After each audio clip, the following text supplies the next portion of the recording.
Ladies and gentlemen, welcome back once more to Indaba Africa. This is Chris on the Chris Wide Africa.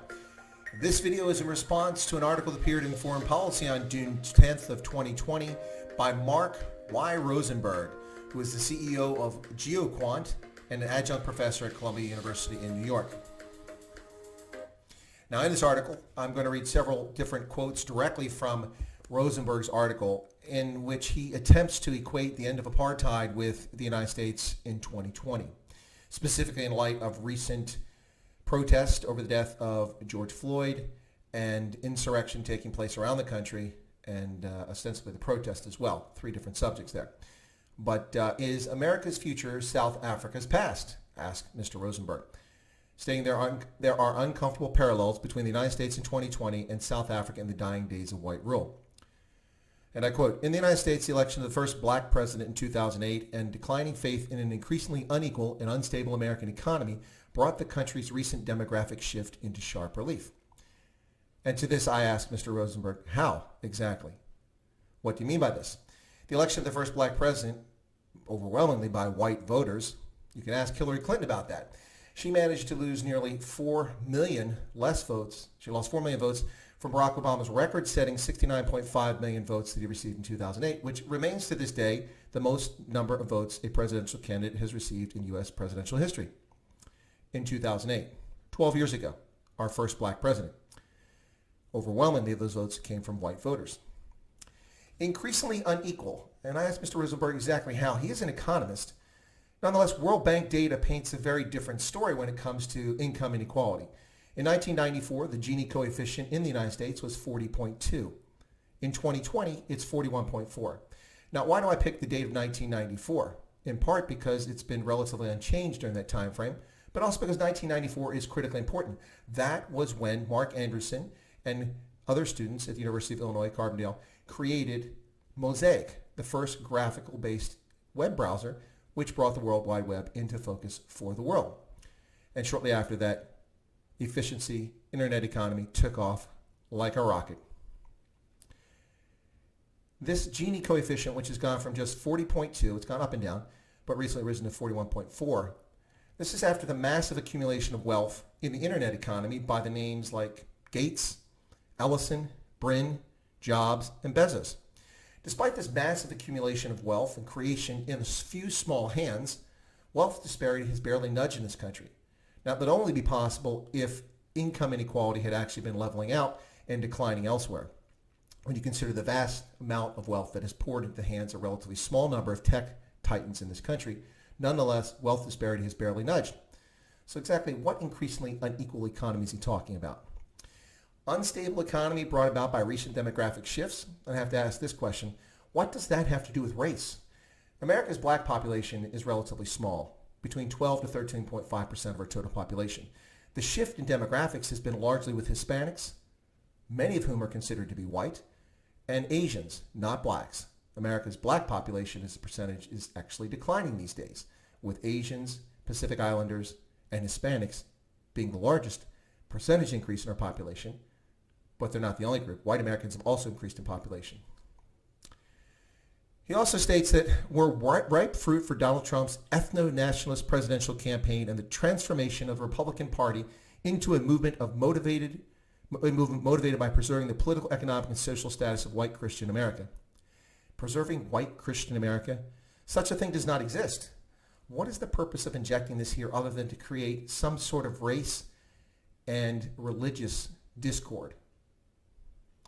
Republicans under Trump have gone all in on defending what is, to be blunt, white rule. Well, to be frank, what exactly are you talking about, Mr. Rosenberg? White rule? What exactly is that? Rosenberg compares a whites-only political system in apartheid South Africa with a vibrant, open society where anyone can run for and win office. This tired old playbook is meant to frighten anyone who might question the nonsensical commentary. So what exactly does it not become white rule, Mr. Rosenberg, I ask, and for others who perpetuate this myth? Whites make up over 70% of Americans. At what percentage of elected officials does it cease to be white rule?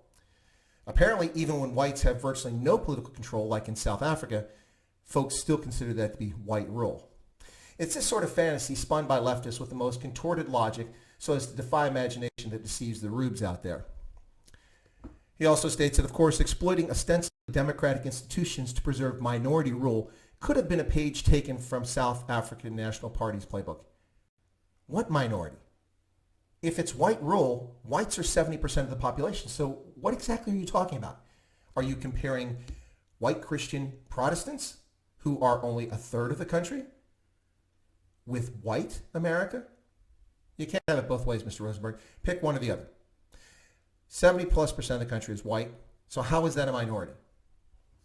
You can't compare that with the National Party, which was truly a minority in all aspects, including those who actually supported the National Party's rule in the later stages of apartheid. Of course, there are two insults here in that single sentence meant to denigrate the best experience in governance in the history of humankind in the United States. The first is, what ostensibly democratic institutions is he talking about? And how are they ostensibly democratic as opposed to being genuinely democratic? This is intended to deceive the reader, and it's smoke and mirrors. Pay no attention to that man behind the curtain. Preserve minority rule? What Kool-Aid is this guy drinking? Minority rule by whites who comprise 223 of the 308 million Americans in the 2010 census. That was 73% of the population. Now that figure has declined slightly in the intervening 10 years, in large measure because of the over 14 million people we've allowed to immigrate to this country who are predominantly non-white. He conflates white Christian Protestants with whites. You can't have it both ways. Trump and the Republicans have an electoral college and the U.S. Senate that overrepresent predominantly white rural states, gerrymandered election districts that dilute urban and minority votes, and a wide range of measures to suppress minority voting. Well, once again, we see this tired old leftist canard thrown out here about suppressing votes. Well, let's talk about this. Trump and the Republicans have the electoral college. What we have here is a shocking ignorance of history and civics. Americans have the institution of the Electoral College to prevent tyranny of the majority. That's why it exists. We only have a country because 9 of the 13 states voted to ratify the Constitution. And they did so only after ensuring that there were protections to prevent a minority of states from dictating how the country would be run over the majority of the country. What I mean specifically is that at the time that the Constitution was ratified, Virginia, Massachusetts, Pennsylvania, and New York comprised the majority of the population, large population states. All of the other 9 states were small in population, if not size. In order to protect them, a unique system was created for our representative democracy, the Electoral College, which ensured the primacy of each state vice the mass of population. Hence, the senior body of our legislature, the Senate, received 2 senators, and the members were selected by the legislature of each state, not the public at large. The public at large did vote for members of the House of Representatives and still do to this day. Later, our Constitution was amended so that senators were also selected by popular vote. But the Electoral College exists to protect the sanctity of the country as a whole and to prevent the tyranny of the majority. Gerrymandering is not a Republican phenomenon. In fact, it's virtually impossible to elect Republicans in the state of Maryland, not because they don't exist, but because Democrats have drawn congressional boundaries contorted to take traditional Republican voting centers in the state of Maryland and interject them into a center that is largely not Republican so that no Republicans can be elected. Maryland has gone from a balanced congressional representation amongst its members of the House of Representatives to just a sole Republican representing the state of Maryland on the Eastern Shore, which is largely rural. But other parts of the state, which are traditionally and remain Republican and conservative, have no say because their boundaries have been drawn in contorted lines to mix them in with places like Howard County and other locations like Montgomery County in which they're a minority. Co-opting financial elites and the white middle class with artificially high returns on capital and fomenting racial discord in highly visible institutions like sports. Really? Co-opting. Does he mean the hordes of Wall Street ally elites who supported Barack Obama 2 successive times and Hillary Clinton in overwhelming numbers? I remember in 2008 when the media reportedly going on and on and on and on about John McCain and his ties to Wall Street finance. But when you look at the actual donations, they paled in comparison by a wide margin to what Barack Obama got. So who is co-opting the financial elites? Democrats or Republicans? And what artificially high rates of return on capital? The Federal Reserve has been in collusion with successive administrations since 1990 to by and large keep interest rates artificially low, thereby punishing savers in the middle class who've seen their life savings eviscerated by inflation and gained nothing in actual value over the past 30 years as a consequence of collusion between our central bank and presidents, one after the other. And fomenting racial discord. Come again? Who exactly is doing this? The NFL, with 65% of its players being black, where the minimum rookie salary is $480,000 a season, or 7.5 times the per capita income of the average American. Perhaps he means the National Basketball Association, where 75% of the players are black. The minimum rookie salary in the NBA is $898,000 for an unproven player who's never stepped on the court. Gets $900,000 a season, or 14 times the average per capita income of an American citizen. Fomenting racial discord. Really? Seriously. In sports. 65% of the NFL black, 75% of the NBA black, when 13.5% of the population at most is black. Who's exploiting who here? Now, am I making a claim that this is discrimination? No. The style of sport played in the NFL, the style of sport played in the NBA has evolved and changed over the years, which has led teams to a preference of certain types of players. I'm not talking about ethnicity, I'm talking about style of play. And it tends to be that they're black, apparently, that have the style of play that is desired. And so they're play in these sports leagues, and they're paid handsomely for it. Handsomely.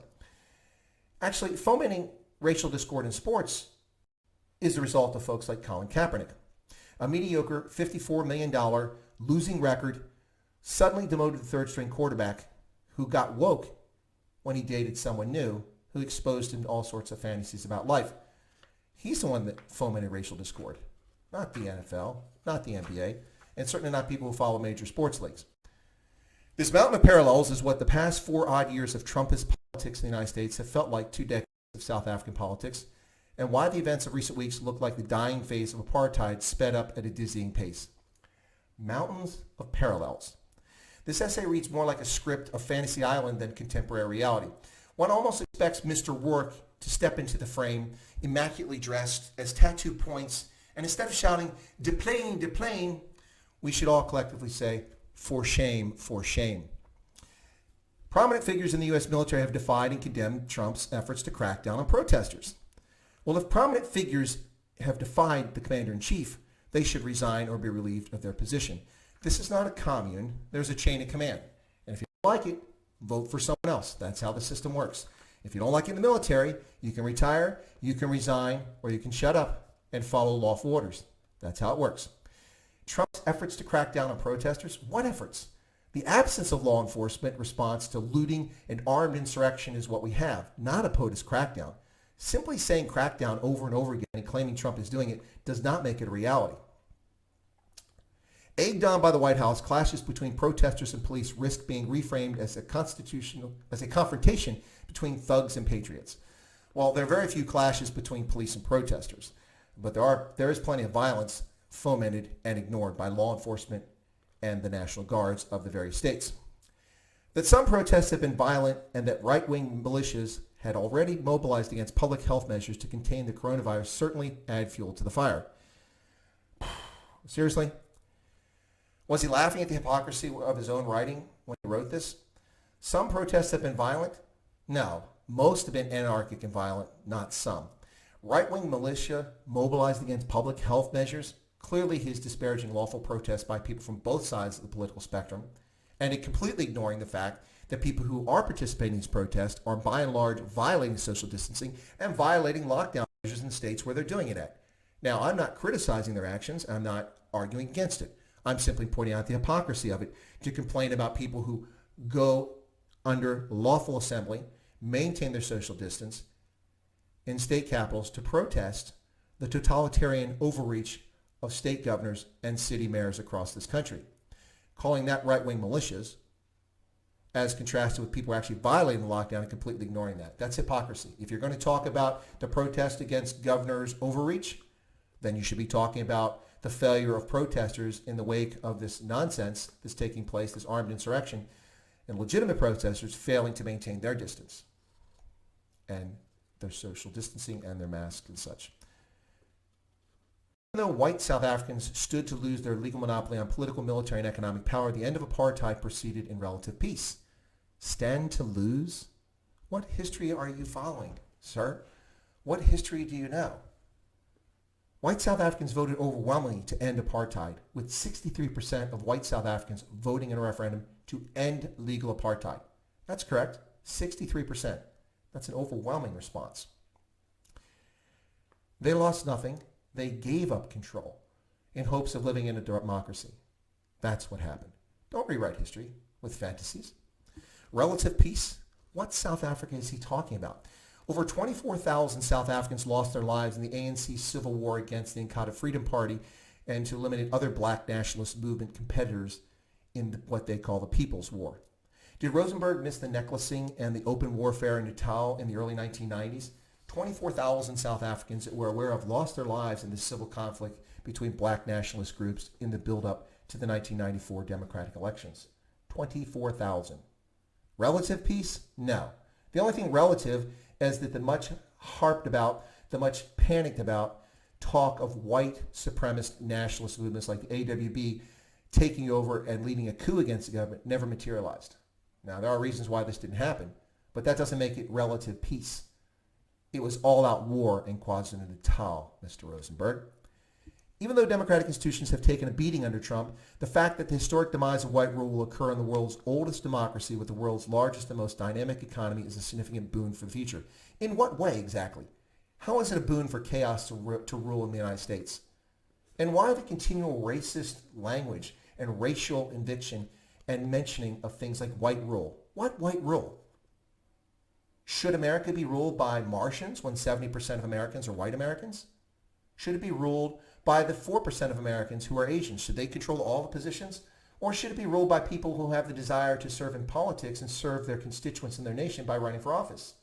As much as I find the person reprehensible, disgusting, and most of the things come out of her mouth are pure fiction, Alexandra Ocasio Cortez chose to run for office. And as a Hispanic female, she was elected in New York City, an overwhelmingly white city, in an overwhelmingly white district. If she can get elected, what are we talking about here? Tim Scott was elected in South Carolina, a black American as a Republican. Even though democratic institutions have taken a beating, what democratic institutions have taken a beating?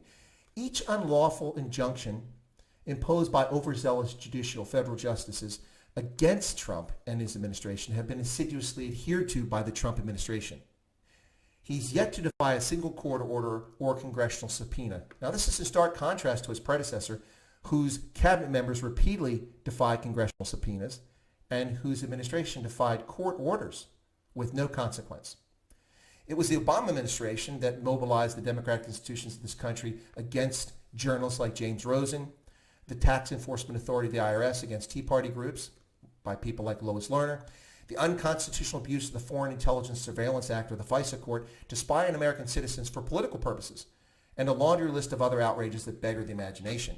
Mr. Rosenberg, comparing the United States in 2020 to South Africa in the dying days of apartheid by simply throwing the label of white rule on top of there, and in fact calling America white minority rule, it beggars the imagination, as does the comparison of wealth disparity. It simply does not comport with the facts from the World Bank. Looking at the Gini coefficient, which is the most common measure for looking at wealth disparity. In the midst of massive, incredible wealth creation in this country, we don't see the stories that Mr. Rosenberg is sharing with us. Now, this is not an attack on Mr. Rosenberg. I don't know him personally, and he seems like a relatively intelligent person, but this is a rather misleading and cherry-picked article trying to conflate historical reality in South Africa in 1994 with America in 2020, and simply not even remotely related. The only relation to this is the work of leftists who are out fomenting discord in the United States right now and armed insurrection and taking over city centers of places like Seattle and declaring their own countries. That is what is happening. And in South Africa in the early 1990s, we saw a civil war taking place between black nationalist movements where the ANC sought to crush the Inkatha Freedom Party and successfully did so in a major way. Those are the comparisons that are valid, not this minority American white power rule and racism. Ladies and gentlemen, this has been my video on this topic from Mr. Rosenberg's op-ed piece that appeared in Foreign Policy on the 10th of June 2020. If you like the video, if you find it thought-provoking, or even if you don't like it, and you're not a subscriber, feel free to subscribe to the channel by smashing that subscription button right down there. Be sure to toggle that bell icon so that you get notified of my future videos, both my straight voltage live streams that are impromptu, my prepared videos, and also my regularly scheduled Saturday live stream in which I interview a guest on a topic of geopolitical importance to Africa and the United States or worldwide. Also, feel free to leave your comments. I read all comments and I'll respond if it's appropriate. And finally, I ask that you smash the like button down there because likes drive viewership. I want to thank you for tuning in. This is